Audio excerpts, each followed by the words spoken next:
ਆਪਣੇ ਗੁਆਂਢੀ ਮੁਲਕ ਕੈਨੇਡਾ ਤੋਂ ਖਬਰ ਇਹ ਆ ਰਹੀ ਹੈ, ਕੈਨੇਡਾ ਦੇ ਪ੍ਰਾਈਮ ਮਿਨਿਸਟਰ ਜਸਟਿਨ ਟਰੂਡੋ ਨੇ ਇਹ ਕਿਹਾ ਵੀ ਹੁਣ ਕੈਨੇਡਾ ਦੇ ਵਿੱਚ ਬਾਹਰਲੇ ਕਿਸੇ ਵੀ ਮੁਲਕ ਦਾ ਬੰਦਾ 2 ਸਾਲ ਦੇ ਲਈ ਘਰ ਨਹੀਂ ਖਰੀਦ ਸਕਦਾ। ਜੇ ਤੁਸੀਂ ਕੈਨੇਡਾ ਦੇ ਗ੍ਰੀਨ ਕਾਰਡ ਹੋਲਡਰ ਜਾਂ ਸਿਟੀਜ਼ਨ ਹੈਗੇ ਆ, ਫਿਰ ਹੀ ਖਰੀਦ ਸਕਦੇ ਆ। ਇਹ ਸਾਰਾ ਕੁਝ ਇਸ ਕਰਕੇ ਕੀਤਾ ਗਿਆ ਕਿ ਘਰਾਂ ਦੀਆਂ ਪ੍ਰਾਈਸਿਸ ਉੱਥੇ 1 ਸਾਲ ਦੇ ਵਿੱਚ 20% ਤੋਂ ਵੀ ਵੱਧ ਵਧੀਆਂ ਤੇ ਐਵਰੇਜ ਘਰ ਦੀ ਪ੍ਰਾਈਸ 6.5 ਲੱਖ ਡਾਲਰ ਦੇ ਕਰੀਬ ਹੋ ਗਈ ਆ।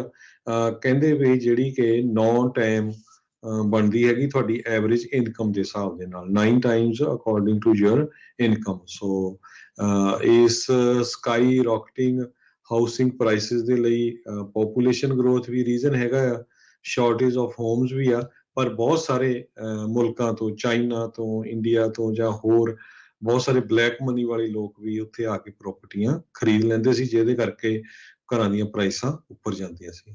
ਜੀ ਆਪਣੇ ਗੁਆਂਢੀ ਮੁਲਕ ਕੈਨੇਡਾ ਤੋਂ ਖਬਰ ਇਹ ਆ ਰਹੀ ਹੈ, ਕੈਨੇਡਾ ਦੇ ਪ੍ਰਾਈਮ ਮਿਨਿਸਟਰ ਜਸਟਿਨ ਟਰੂਡੋ ਨੇ ਇਹ ਕਿਹਾ ਵੀ ਹੁਣ ਕੈਨੇਡਾ ਦੇ ਵਿੱਚ ਬਾਹਰਲੇ ਕਿਸੇ ਵੀ ਮੁਲਕ ਦਾ ਬੰਦਾ 2 ਸਾਲ ਦੇ ਲਈ ਘਰ ਨਹੀਂ ਖਰੀਦ ਸਕਦਾ। ਜੇ ਤੁਸੀਂ ਕੈਨੇਡਾ ਦੇ ਗ੍ਰੀਨ ਕਾਰਡ ਹੋਲਡਰ ਜਾਂ ਸਿਟੀਜ਼ਨ ਹੈਗੇ ਆ, ਫਿਰ ਹੀ ਖਰੀਦ ਸਕਦੇ ਆ। ਇਹ ਸਾਰਾ ਕੁਝ ਇਸ ਕਰਕੇ ਕੀਤਾ ਗਿਆ ਕਿ ਘਰਾਂ ਦੀਆਂ ਪ੍ਰਾਈਸਿਸ ਉੱਥੇ 1 ਸਾਲ ਦੇ ਵਿੱਚ 20% ਤੋਂ ਵੀ ਵੱਧ ਵਧੀਆਂ ਤੇ ਐਵਰੇਜ ਘਰ ਦੀ ਪ੍ਰਾਈਸ 6.5 ਲੱਖ ਡਾਲਰ ਦੇ ਕਰੀਬ ਹੋ ਗਈ ਆ।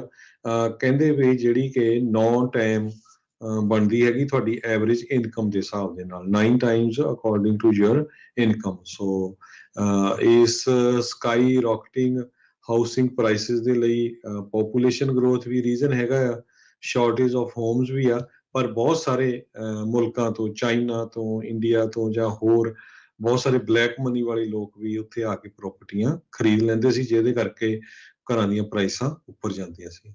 ਜੀ ਆਪਣੇ ਗੁਆਂਢੀ ਮੁਲਕ ਕੈਨੇਡਾ ਤੋਂ ਖਬਰ ਇਹ ਆ ਰਹੀ ਹੈ, ਕੈਨੇਡਾ ਦੇ ਪ੍ਰਾਈਮ ਮਿਨਿਸਟਰ ਜਸਟਿਨ ਟਰੂਡੋ ਨੇ ਇਹ ਕਿਹਾ ਵੀ ਹੁਣ ਕੈਨੇਡਾ ਦੇ ਵਿੱਚ ਬਾਹਰਲੇ ਕਿਸੇ ਵੀ ਮੁਲਕ ਦਾ ਬੰਦਾ 2 ਸਾਲ ਦੇ ਲਈ ਘਰ ਨਹੀਂ ਖਰੀਦ ਸਕਦਾ। ਜੇ ਤੁਸੀਂ ਕੈਨੇਡਾ ਦੇ ਗ੍ਰੀਨ ਕਾਰਡ ਹੋਲਡਰ ਜਾਂ ਸਿਟੀਜ਼ਨ ਹੈਗੇ ਆ, ਫਿਰ ਹੀ ਖਰੀਦ ਸਕਦੇ ਆ। ਇਹ ਸਾਰਾ ਕੁਝ ਇਸ ਕਰਕੇ ਕੀਤਾ ਗਿਆ ਕਿ ਘਰਾਂ ਦੀਆਂ ਪ੍ਰਾਈਸਿਸ ਉੱਥੇ 1 ਸਾਲ ਦੇ ਵਿੱਚ 20% ਤੋਂ ਵੀ ਵੱਧ ਵਧੀਆਂ ਤੇ ਐਵਰੇਜ ਘਰ ਦੀ ਪ੍ਰਾਈਸ 6.5 ਲੱਖ ਡਾਲਰ ਦੇ ਕਰੀਬ ਹੋ ਗਈ ਆ।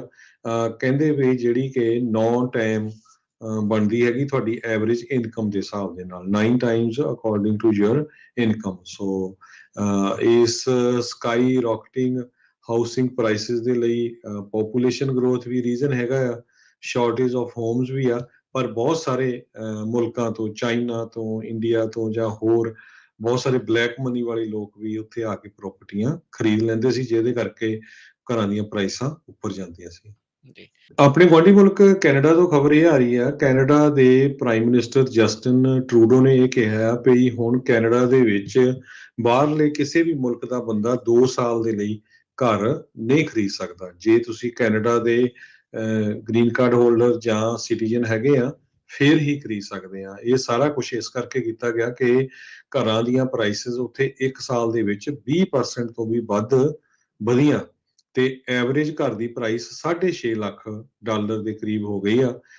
ਕਹਿੰਦੇ ਵੀ ਜਿਹੜੀ ਕਿ 9 ਟਾਈਮ ਬਣਦੀ ਹੈਗੀ ਤੁਹਾਡੀ ਐਵਰੇਜ ਇਨਕਮ ਦੇ ਹਿਸਾਬ ਦੇ ਨਾਲ, 9 times according to your income. So is sky ਰੌਕਟਿੰਗ housing prices ਦੇ ਲਈ ਪੋਪੂਲੇਸ਼ਨ ਗਰੋਥ ਵੀ ਰੀਜ਼ਨ ਹੈਗਾ ਆ, ਸ਼ਾਰਟੇਜ ਆਫ ਹੋਮਸ ਵੀ ਆ, ਪਰ ਬਹੁਤ ਸਾਰੇ ਮੁਲਕਾਂ ਤੋਂ, ਚਾਈਨਾ ਤੋਂ, ਇੰਡੀਆ ਤੋਂ ਜਾਂ ਹੋਰ ਬਹੁਤ ਸਾਰੇ ਬਲੈਕ ਮਨੀ ਵਾਲੇ ਲੋਕ ਵੀ ਉੱਥੇ ਆ ਕੇ ਪ੍ਰਾਪਰਟੀਆਂ ਖਰੀਦ ਲੈਂਦੇ ਸੀ, ਜਿਹਦੇ ਕਰਕੇ ਘਰਾਂ ਦੀਆਂ ਪ੍ਰਾਈਸਾਂ ਉੱਪਰ ਜਾਂਦੀਆਂ ਸੀ। ਜੀ